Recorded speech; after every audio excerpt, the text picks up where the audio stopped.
cairan. Dalam cairan konsepnya tuh ketika si intake dikurangi output, ini rumusnya.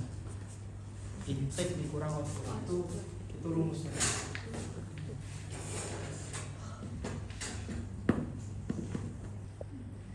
Yang masuk tuh nilainya berapa banyak?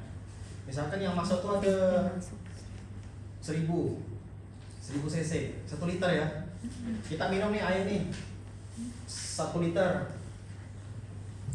Kita keluarkannya berapa? Misalkan 500.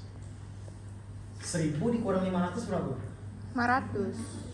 Nah, hasilnya plus kan? Plus. Bukan negatif kan? Ya. Nah, itu berarti kelebihan volume cairan. Harusnya balance, harusnya 0. Harusnya 0. Tapi kalau ternyata nih kita minum 1 liter, terus kita keluarnya 2 liter, hasilnya apa? Negatif kan? Negatif. Negatif. 1000 dikurangi 2000, hasilnya min 1000. Nah itu hipovolemia. Nah sekarang kita cari tahu dulu intake itu apa aja. Apa sih yang masuk ke dalam tubuh kita nih? Pertama air minum. Nah paling sederhana ya, air minum. Tanya ke pasien dengan Pak, satu hari itu minum 1 botol aqua yang besar itu berapa? 1 botol aqua yang besar itu berapa? 1500 kan? Nah kita ambil sederhananya ya, 1500 itu minum. Apa gitu? Yang masuk cairan infus. Yang masuk itu cairan infus. Cairan infus ada berapa? 1 kolom. 400. Tadi abang ada suruh catat itu kan? Di dalamnya ada berapa liter? Ada berapa volumenya, ada berapa cc? Ada berapa mili kan? 500 kan? Mili. Oke. Dalam 24 jam, pokoknya semuanya itu dalam 24 jam. Dalam 24 jam itu tuh waktu kita dinas, pasiennya dikasih infus berapa banyak? Biasa 2. Dalam 1 hari dikasih berapa botol? 2. 2, ada yang 3, ada yang 2. Kita anggap 3 lah ya. 3. Minum tadi berapa? 1500. 1500. Lalu infus tadi berapa? 1500 kali 1500. Berapa dah? 3000. 3000 dah ya. Oke. Lalu kita masukkan ini nih. Ini injeksi. Ya. Nah, dalam 24 jam sekali pemberian kita kasih berapa squid? Ada yang 3, ada yang 5. Ya. Anggaplah 1 kali pemberian itu ada 3 squid kita masukkan kan? 3 squid ini berapa totalnya? Ada yang 5 cc. Kita anggap 3 cc, kita anggap kalian pakai infus 5 cc kan banyak. Kita anggap kalian masukkan pakai squid 5 cc lah ya. Ya. 5 cc air kan? Ya. Berarti berapa dah? 3500. 5 kali 3 berapa? 15. 150 cc kan? Ya. Tadi berapa? 3000 kan? 3000. Tambah? 15. 1500. Tambah? 150. Ya kan?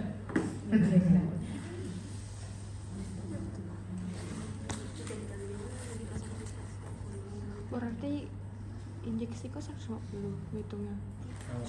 Oh iya. Oh paham. Ringan. Lama ya. Yang penting ini nggak bisa ini.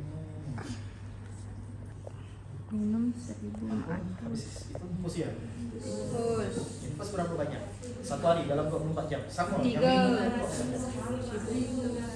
3 kolom ya? Ya. 3 kolom kan isi 500. Dalam 24 jam kita masukkan berapa tadi? 3 kali kan? 5 kali 3 1500. lalu obat injeksi 15 kita sih cc. pagi, kita kan dinas pagi tuh Ya. kita masuk obat jam berapa? Pagi jam 5. Pagi. Jam 6 malam. Jam. Yang dinas pagi? Iya. Jam 8. Udah diupload ke obatnya? Ya. Ke kita ngaplos orang yang dinas malam tuh ngaplos Ya. Pagi biasa. kita masuk pagi Ya. kita upload kan? Upload dulu, Kita baru. pesan speed kan? Ya. Nah, rata-rata satu pasien ada berapa speed? 3, 5. Ada yang banyak. Kita coba 5 lah ya. Ya. pasien A nih, pasien A yang ini nih kita masukkan 5 squid nih. Masukkan 1, 2, 3, 4, 5 pagi kan. Iya. Lalu yang dinas siang siapa dinas siang? Tapi biasa sih. Upload sopan lagi dah dinas siang. Ya. Kita masukkan jam berapa? Jam 2. Ya. Berapa squid? Atau apa ya? 5 lah ya? Ya. Tangkap 5 Sama lah ya? banyak. Berarti kadang 3, kadang 2 ya kan? Kita anggap dinas siang kasih 2 lah ya. 2 ya. Pagi tadi ada berapa? 5. Lalu yang dinas siang masukkan berapa? 2. Tadi 7 dah. 2 ya? Ya. 2 cc kan? Ya. Malam ya. 35. Hati-hati jangan ingat jumlah squidnya. CC-nya. Ya. Cairannya tuh. Berarti yang tadi tuh 5, yang pagi kalau kita hitung nih total berapa? Kita pakai squid yang 5 cc lah ya. Ya. 5 kali 5 lah ya. 25. 25 cc kan. 25 cc yang pagi, lalu yang siang masukkan 2 kan? Ya. 2 kali 2 squidnya berapa? 10. 10. Lalu dinas malam ada apa lagi kan? Ada. Obatnya apa? Kurang lebih hampir sama biasa. Sama ya? Ya. Kita anggap yang pakai squidnya 5 cc 5 kali lah ya. Jadi 5 cc yang pagi tuh masuk lagi ke malam lah ya. Kita anggap gitu ya. Jadi yang dinas pagi nih ngaplosnya 5 obat nih. Kita ini nih terus kena baju cipratan itu. Buka. Kita bikin nih 5 squid masuk dinas malam. Ya. 25. Dan 3 kali 24 jam kan? Artinya dalam waktu 24 jam ada 3 kali pemberian kan? 25 cc tambah 10 cc tambah 25 cc 60. 60 berarti ada 60 cc Ya. injeksi 60 cc. Lalu apa gitu permintaannya? Air metabolisme. Nah, air metabolisme nih ini yang tadi di awal abang bilang tuh cairan intrasel. Nah, kan ada cairan yang ekstrasel sama intrasel. Kalau yang air metabolisme itu tuh air yang dihasilkan oleh sel yang ada intraselnya. Gimana ya maksudnya? Sel darah merah nih. Sel darah merah di dalamnya kan ada cairan. Nah, di dalam cairan itu lagi kan ada inti selnya. Nah, di situ ada lagi cairannya. Nah, cairan ini kan digunakan untuk dia metabolisme. Nah, cairan yang keluar dari intrasel masuknya ke ekstrasel. Nah, cairan ekstrasel inilah yang dimaksud. Kalau cairan ekstrasel dia masih bisa masuk di sirkulasi kecuali kalau cairan ketiga. Nah, cairan ketiga ini maksudnya dia tuh bukan cairan intrasel, bukan cairan ekstrasel. Salah satu contohnya tuh pasien yang luka bakar kan ada timbul nih. Luka bakar gelembung kan? Ya. Nah, itulah cairan ketiga. Nah, cairan ketiga ini dia tidak bisa dimakan sama sel, tapi dia masuknya di antara cairan ekstrasel, dia di luar. Nah, air metabolisme ini hasil dari metabolisme di dalam intrasel dan keluar menjadi cairan ekstrasel, dan cairan inilah yang bisa diserap oleh tubuh. Nah, gak usah pusing-pusing, intinya air metabolisme rumusnya itu tetap harus kalian masukkan. Air metabolisme itu cara ngitungnya 5 cc dikali berat badan si pasien nih. Berapa berat badan pasien ini? 5 cc. 50 lah ya. Berat badan ini si bapak ini berat badannya 5 cc 50. dikali berat badan pasien. 50 dikali dengan 5 berapa hasilnya? 150.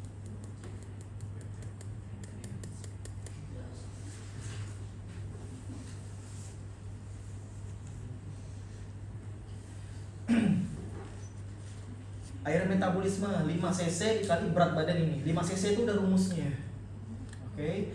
5 cc dikali berat badan si pasien ini hasilnya 250. 250 cc. Oke, cukup sampai sini. Apa lagi kira-kira yang masuk tapi yang bisa diukur? Kalau segala makan bakso gitu tuh kira-kira lah ya, kalau bakso itu kan anggaplah satu mangkoknya itu ada 100 cc. 100 cc itu berarti kurang lebih sebotolan itu nasi yang kecil tuh. Tidak ada sampai sini ya. Iya. Lalu ini ditambahkan sama ini. kan hasilnya 3.310. 10. Ini yang masuknya. Nah, lalu yang keluarnya nih.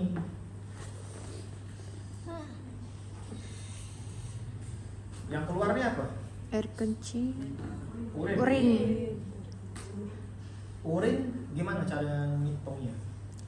Kan ada Di kantong urin. Kantong urin. urin bag. Berarti kalau kita dinas, misalkan nih, kita awal-awal dinas datang ke pasiennya, kita nengok urin bagnya, urin bagnya kan udah ada terisi tuh, tahu urin bag kan? Ya.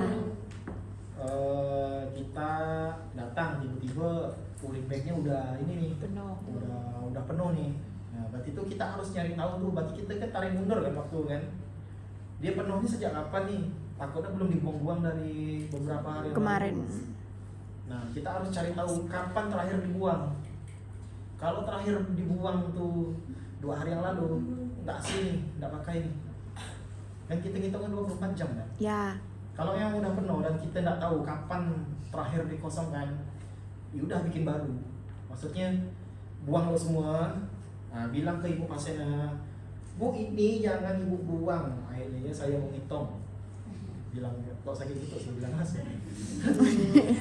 Ibu. Karena kan biasa keluarga pasien tuh ngebuang sendiri kayaknya. Ya. Ya. Nah, tapi itu karena kita mau ngitung balance cairannya. Bilang ke ibu ini, udah ada penuh nih, udah kita buang ya. Buang, udah tunggu sampai 24 jam setelahnya. Nah, baru sah itu bisa dihitung. Kita anggaplah normalnya produksi urin itu 1.500 sampai 1.800. Kita anggaplah 1.500 untuk urinnya. Itu normalnya dewasa rata-rata.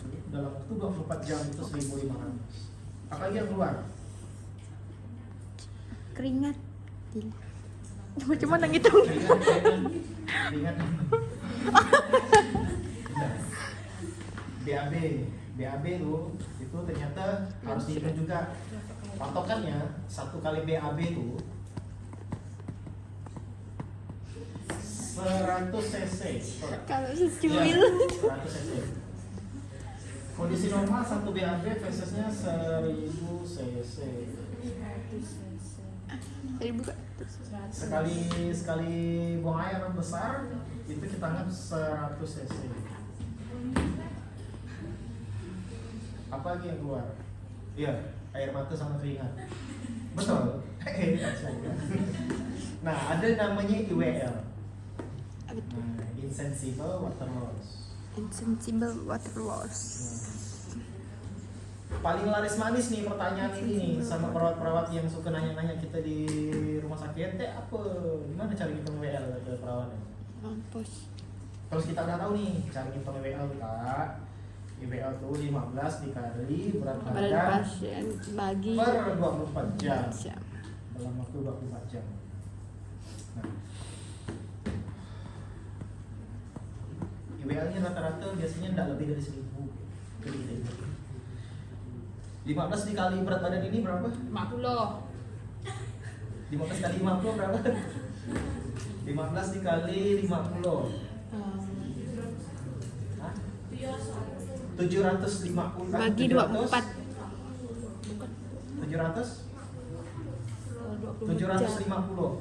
Oke, ingat ya. Nah, 750 ini itu per 24 jam. Jadi nggak usah kita bagi lagi 24.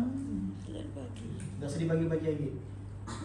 Jadi IWL tuh simple ngitungnya 15 dikali berat badan per 24 jam. Dalam waktu 24 jam. 15 itu udah rumusnya. Lalu dikali dengan berat badannya. 15 dikali 50 sama dengan hasilnya 750. 750. Itulah IWL-nya. IWL tuh mencakup water loss yang tidak bisa kita ukur. Termasuklah keringat, lalu uap udara yang kita keluarkan, air mata, lalu kemudian Kentut masuk nggak? Hah? Kentut. Mana ada airnya? Kecuali kalau ada ampasnya. Muncrat. Pokoknya yang bersifat air. Ingus. Ini yang sederhana. Oke. Nanti kalau ada cairan yang keluar dari muntahan pun kita ukur juga. Nah, sama perdarahan nih. Kalau kasa yang ukurannya 10 kali 10 kali 10 cm kali 10 cm, paham nggak maksudnya? Ada perdarahan, lalu kasa, kan ada lipat kasa kan? Nah, tapi yang kasanya ukurannya 10 cm kali 10 cm. Nah, kalau kasa ini penuh nih, kita peras. Nah, itu tuh asumsinya 10 cc. 10 cc darah yang keluar. Kalau penuh ya, atau kan. Nah, itu loh yang tadi. 1.500 ditambah ini tambah ini. Sama dengan